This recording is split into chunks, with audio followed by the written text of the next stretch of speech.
Good day, and welcome to another edition of the Military and Foreign Affairs Network. I am your host, the voice of reason. Well, in this episode, it'll kind of be a part two of the episode that I posted just really a few minutes ago.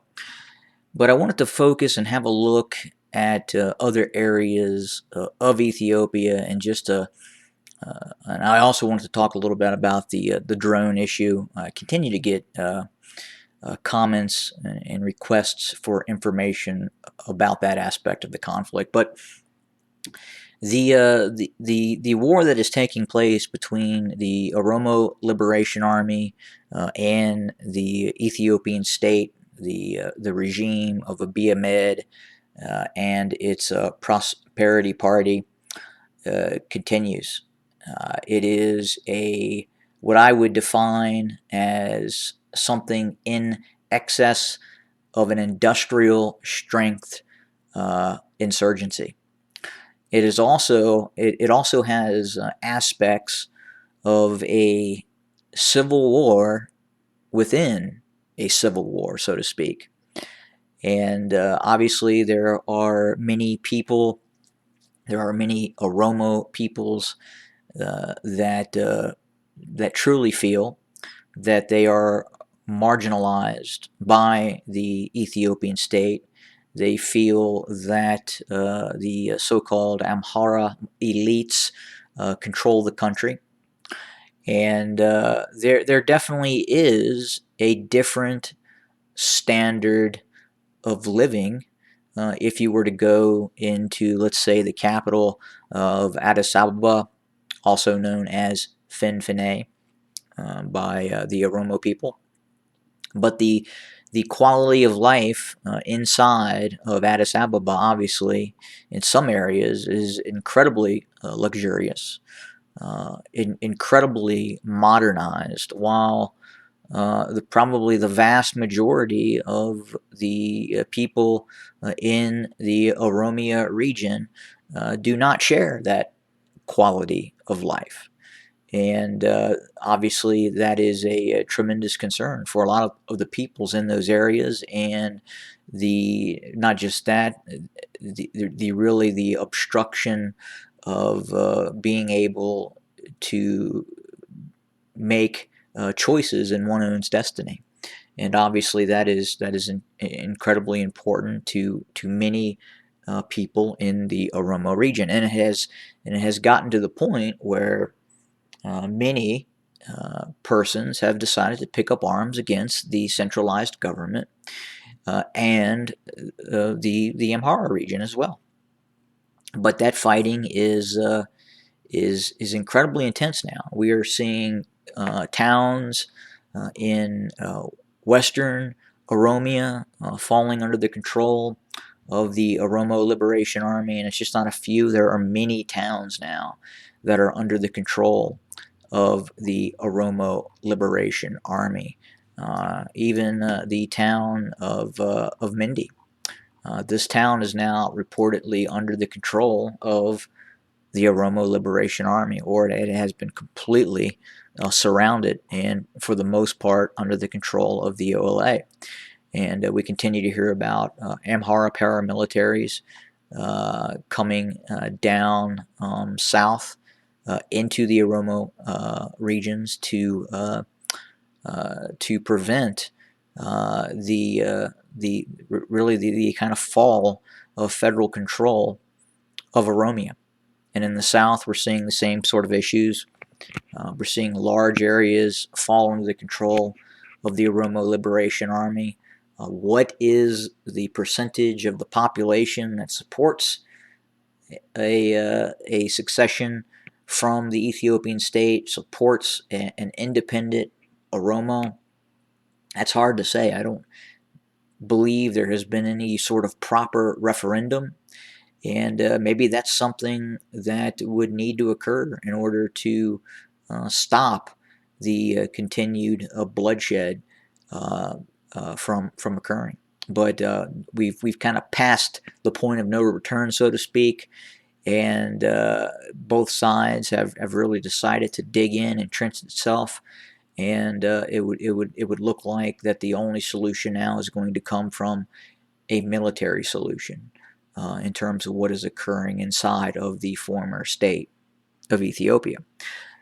We continue to hear and get reports about the deployment and the shipment of drones to the Ethiopian state. There continues to be reports about the Turkish TB2 drone that could have been possibly shipped to the Ethiopian army and could possibly be utilized at some point. We have heard reports even that the MAML, the MAML precision guided missile may have actually been shipped, but none of this has been confirmed yet. But I will say this: if the Ethiopian military, the Ethiopian army, that is slowly but surely becoming more of, I would say, possibly the army of Amhara.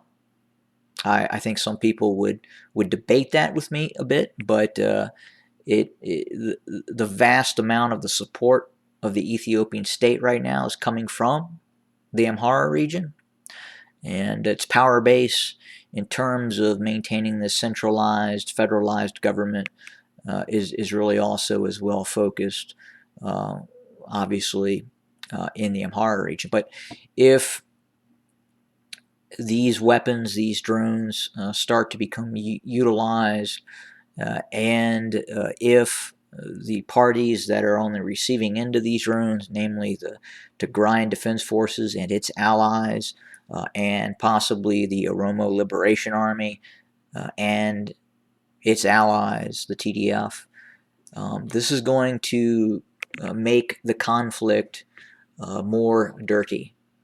If one side feels that the other side is, and you don't want to say playing fairly in terms of war, but definitely these drones would give one side the capability to do certain things that the other side simply cannot do. Well, the other side is inherently going to become more aggressive, and they are going to do things that they may not ordinarily do. And you've got to understand that that war can take a very nasty turn in some cases, especially if we start to see the widespread use of these drones. And these drones are really kind of they're killing machines. They have a tremendous amount of capability, into especially the Turkish TB2 drone, depending on how many are used. But again, it does have the ability, obviously, to see in the dead of night over great distances and deliver a precision guided attack very accurately. It's not so much the drone; it is the optics that the drone possesses. It's the L3 Harris optic set that gives the ability of the drone operator to see targets on the ground many, many miles away, and then deliver with its laser guided munition a very powerful, fairly powerful strike against a target. And obviously, you can go in and you can look up drone strikes during the Azeri-Armenian War over Nagorno-Karabakh, and you can see how those systems are deployed. But again, a lot of the capabilities that were being used in that conflict were just not limited to drones. The Turkish state was providing a lot of resources, a tremendous amount of resources, and the drone element was just one factor of that conflict. And it became a very important factor in terms of the media and how things eventually played out. So, but again, I don't believe we're going to see that sort of donation of resources by the Turkish government to the Ethiopian state, or the former state of Ethiopia, or whatever it's digressing to. We're also hearing reports that, well, let me back up here a little bit and continue to talk about the response to these drones. So If we start to see the widespread use of these drones, there is going to be repercussions against the adversary, meaning the Amhara militias and the Ethiopian Defense Forces, the Ethiopian Army. You have to remember there are still thousands of POWs inside of the Tigray region. There are still POWs being taken. The TDF is very close to very large population centers inside of the Amhara region. And if a conflict becomes more aggressive and more nasty, then obviously you can see retribution start to occur. You can see tactics that may not ordinarily be used start to become used. And again, that is cause and effect. You use drones on us. We don't have the capability to use drones. Well, we will use another tactic to up the ante. And unfortunately, that's what will occur if the drone use starts to become systemic. And the war will just become more and more nasty. But the